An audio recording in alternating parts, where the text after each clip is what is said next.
The Great Walking Myth. It's the advice every doctor gives. Just make sure you're getting your steps in. Go for a nice walk after dinner. As long as you're moving, you're doing great. For decades, we've been told that walking is the gold standard for health as we age. And don't get me wrong, walking is wonderful. It's great for your heart. It's excellent for your mental health. And it's certainly better than sitting on the couch. But I'm going to say something today that might shock you, and it might even make you a little uncomfortable. If walking is the only thing you were doing after the age of 60, you were leaving your body wide open to injury, frailty, and a loss of independence. The truth is, walking is a maintenance activity for your cardiovascular system, but it does almost nothing to stop the #1 enemy of aging, muscle wasting. By the time you reach 60, your body is playing a different game than it was at 30. The rules have changed, your hormones have shifted, your bones are listening to different signals, and unfortunately, the steady, rhythmic motion of walking simply doesn't provide a loud enough signal to your body to keep you strong. In this 3,000-word deep dive, we are going to explore the walking trap. I'm going to show you the science of why your 10,000 steps a day might be lying to you. We're going to talk about the missing links in your fitness, strength, power, and lateral stability. If you want to be the person who is still hiking, traveling, and lifting your own luggage at age 85, you need to hear what I have to say. Let's look at what's actually happening under the surface when you hit that 60-year milestone. The biological cliff. To understand why walking fails us, we have to talk about type 2 muscle fibers. Your body has two main types of muscle fibers. Type 1 are your slow twitch fibers. These are the marathon runners. They are built for endurance. They are what you use when you walk. They are very hard to lose, but they don't provide much power. Type 2 are your fast twitch fibers. These are the sprinters. These are the muscles that help you catch yourself if you trip. They're the muscles that allow you to stand up quickly from a low chair or carry a heavy bag of mulch in the garden. Here is the problem. After age 60, we lose our type 2 fibers at a rate of about 1% to 2% per year. Walking does nothing to recruit these fibers. Because walking is easy for your muscles, your brain decides that those expensive, energy-consuming type 2 fibers aren't needed. So it begins to prune them away. This is how you become skinny fat or frail strong. You might be able to walk 5 miles, but you struggle to open a heavy jar or lift a carry-on bag into the overhead bin. There's another term you need to know: myosteatosis. This is when fat starts to marble into your muscle tissue like a ribeye steak. Walking doesn't create enough metabolic stress to stop this marbling. To keep the fat out of your muscles, you need intensity. You need resistance. The bone density dilemma. And then there are your bones. Walking is a weight-bearing exercise, yes, but for your bones to grow stronger, they need a minimal essential strain. Your bones are smart. They have adapted to the weight of your body walking. To them, walking is business as usual. To prevent osteoporosis, you need to place a load on your skeleton that is greater than your body weight. You need to pull on the bone with a muscle contraction. Walking simply doesn't provide the tug necessary to signal the osteoblasts to build more bone. If you only walk, you might have a healthy heart, but you could still have glass bones and paper muscles. We have to change the stimulus. The 3 critical gaps. If you look at a person who only walks for exercise, you'll notice they are very good at moving in a straight line. In physics, we call this the sagittal plane. But life doesn't happen in a straight line. Life happens in 360 degrees. This brings us to the 3 critical gaps that walking leaves in your physical defense system: the lateral gap. Walking is a repetitive forward-moving motion. Because of this, the muscles on the sides of your hips, specifically the gluteus medius, hardly get used. Why does this matter? The gluteus medius is the muscle that stabilizes your pelvis. When these muscles get weak from only walking, your gait starts to sway. You become unstable when you have to step sideways to avoid a puddle or turn a corner quickly. Most falls in seniors don't happen while walking forward. They happen during a transverse movement, a twist, or a sidestep. If you aren't training your side-to-side muscles, walking is actually making you more linear and less stable. The power gap. There is a massive difference between strength and power. Strength is your ability to lift a heavy box. Power is your ability to move that box quickly. As we age, we lose power twice as fast as we lose strength. Walking is a low-power activity. It's slow and steady. But what happens when you trip on a curb?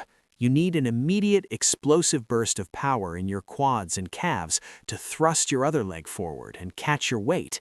If you only walk, you are training your body to be slow. You are essentially detraining your ability to react.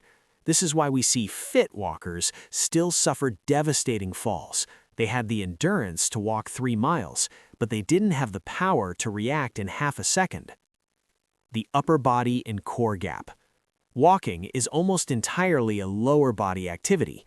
While your core works slightly to keep you upright, it isn't being challenged. Your upper body, your shoulders, chest, back, and arms, receive zero benefit from a walk. Why is upper body strength vital after 60? Bone density. You need to protect the density of your spine and wrists. The push-off. If you do fall, do you have the tricep and chest strength to push yourself back up off the floor? Metabolic health. Your upper body contains a significant portion of your muscle mass. By ignoring it, you are leaving metabolic money on the table. More muscle equals better blood sugar regulation. The Walking Plus strategy. So, what is the solution? Should you stop walking? Absolutely not. Walking is the foundation, but we need to move from walking to Walking Plus. We need to inject variety and resistance into your routine to plug those 3 gaps. The stair challenge. Instead of walking on flat ground, find a hill or a flight of stairs.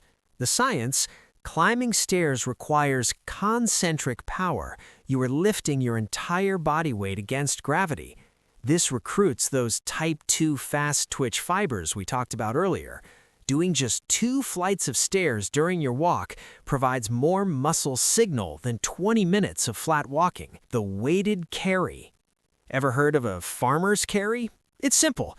Pick up a pair of dumbbells or 2 heavy water jugs and walk with them for 50 feet.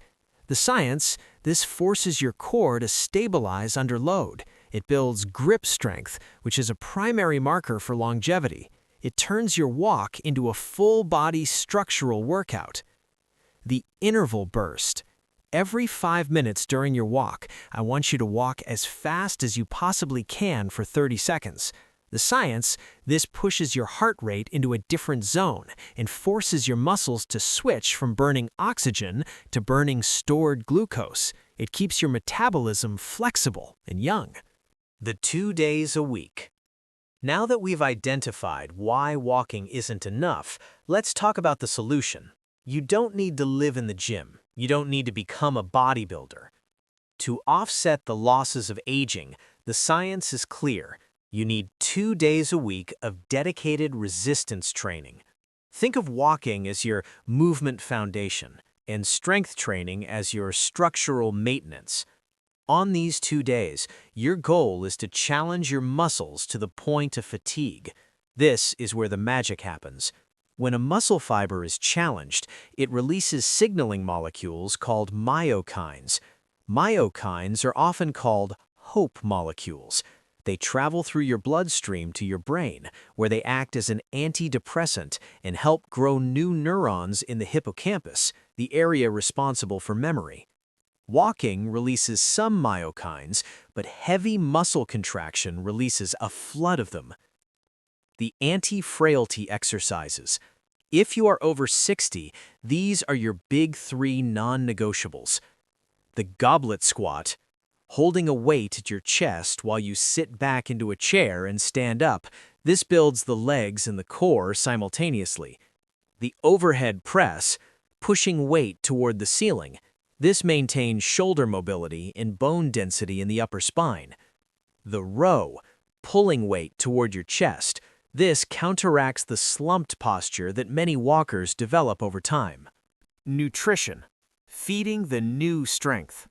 There's a saying in the fitness world, you can't out-train a bad diet. But for those over 60, the saying should be, you can't build muscle on an empty tank. The most common mistake I see in active seniors is under-eating protein. When you walk 5 miles, you are burning calories. If you don't provide your body with the amino acids it needs to repair the wear and tear from that walk, your body will actually break down your own muscle tissue for energy. This is a tragedy. You were walking to get healthy, but because you weren't eating enough protein, you were actually becoming weaker. The action: aim for a protein hit at every meal. Eggs in the morning, Greek yogurt or chicken at lunch, and a high-quality protein source like fish or lean beef at dinner. The final verdict: your longevity blueprint. Walking is a beautiful part of a healthy life. It's a gift to be able to move through the world on your own 2 feet. But don't let the comfort of a daily stroll blind you to the needs of your muscles and bones. If you want to stay independent, if you want to keep your balance, and if you want to keep your brain sharp, you must add resistance. Walk for your heart, lift for your life.